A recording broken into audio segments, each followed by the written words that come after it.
एक मिनट बताता हूँ।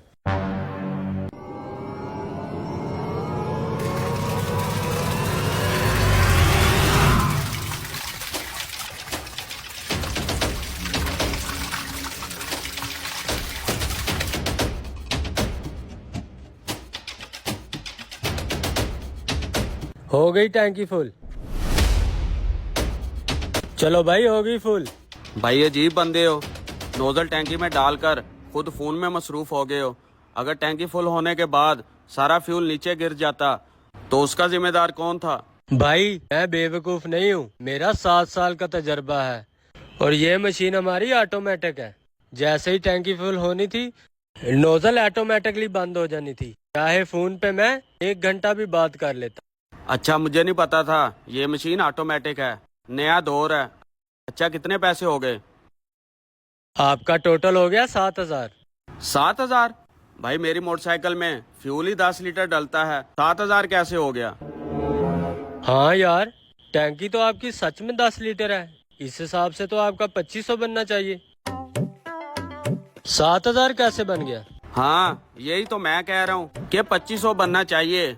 आपकी इस जदीद और ऑटोमेटिक मशीन ने 7,000 कैसे बना दिया? 1 मिनट भाई साहब, मैं चेक करके बताता हूँ। बेवकूफ कहीं का। इसको क्या पता कि बाकी 5,000 का फ्यूल मैंने अपने इस कूलर में गायब कर दिया। भाई मैंने मशीन चेक की है, मशीन बिल्कुल ठीक बता रही है। वहाँ पे आपका 7 हजार बना है। मैं क्या करूं फिर? तुम्हें तो पता ही है मेरी मोटरसाइकिल की टैंकी 10 लीटर की है। अगर आप मेरी टैंकी में से 7,000 का फ्यूल निकाल देते हो तो मैं आपको 7,000 दे देता हूँ। ना ना भाई, आप भड़को मत। आप ऐसा करें, आप मुझे 2500 ही दे दें। शाम को मालिकों को मैंने ही हिसाब देना है, मैं उनसे खुद निपट लूंगा। ठीक है, ये पकड़ो अपने 2500 रुपए। मशीन तो बिल्कुल ठीक है।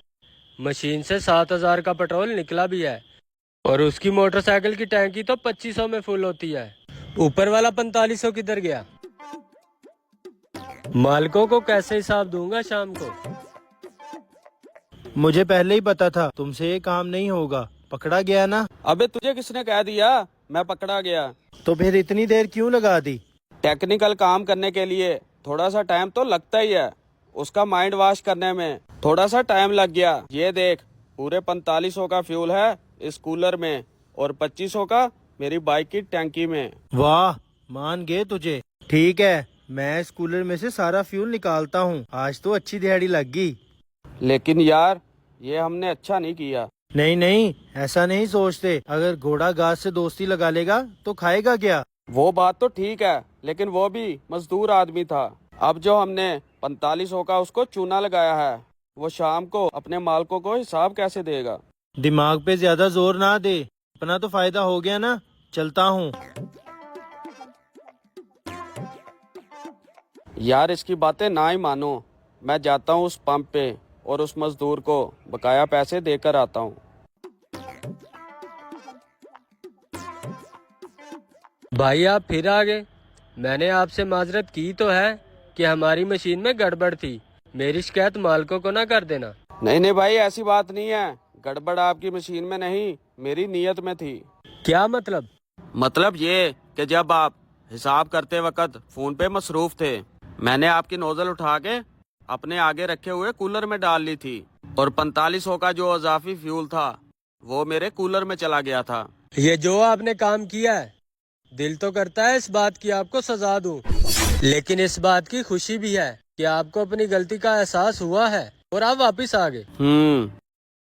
ये लो भाई, आपका ऊपर वाला 4500। वैसे भाई एक बात तो बताओ। पूछो भाई। भाई आप मुझे चूना लगा के चले गए थे, और अगर आप वापस ना आते तो हमने कौन सा आपका कुछ बिगाड़ लेना था। फिर भी आप वापस क्यों आए? हाँ, इस बात का मुझे अच्छी तरह अंदाजा है, लेकिन भाई मैंने जवाब आखिरत में उसे देना है, इसीलिए वापस आ गया। चलता हूँ। बेटा, ये जो तुमने 4500 की गड़बड़ की थी, इसका मालिकों को पूरा पूरा हिसाब देने का बंदोबस्त कर लिया था मैंने। लेकिन अब मैं दोबारा से ये मेहनत क्यों करूं? अब ये 4500 मालिकों की जेब में नहीं, बल्कि मेरी जेब में जाएंगे। मेरा तो ड्यूटी का टाइम खत्म हो गया है। और आज तो मालिकों से तनख्वाह लेने का भी दिन है, अभी जाके लेके आता हूँ। मालिक, मेरी ड्यूटी का टाइम खत्म हो गया है अच्छा, और आज मेरी तनख्वाह लेने का भी दिन है, वो दे दे। वो तो नहीं मिलेगी और कल से काम पे भी आने की जरूरत नहीं। वो क्यों? वो इसलिए। और भाई क्या हुआ, क्यों परेशान हो? क्या बताऊं यार, रोज ही हिसाब में गड़बड़ हो जाती है। मुझे लगता है कोई वर्कर, कौन है वो? किसी पे इल्जाम तो नहीं लगा सकता, लेकिन मुझे शक है वो वर्कर। अभी तुम्हारा शक दूर कर देते हैं, चल भाई।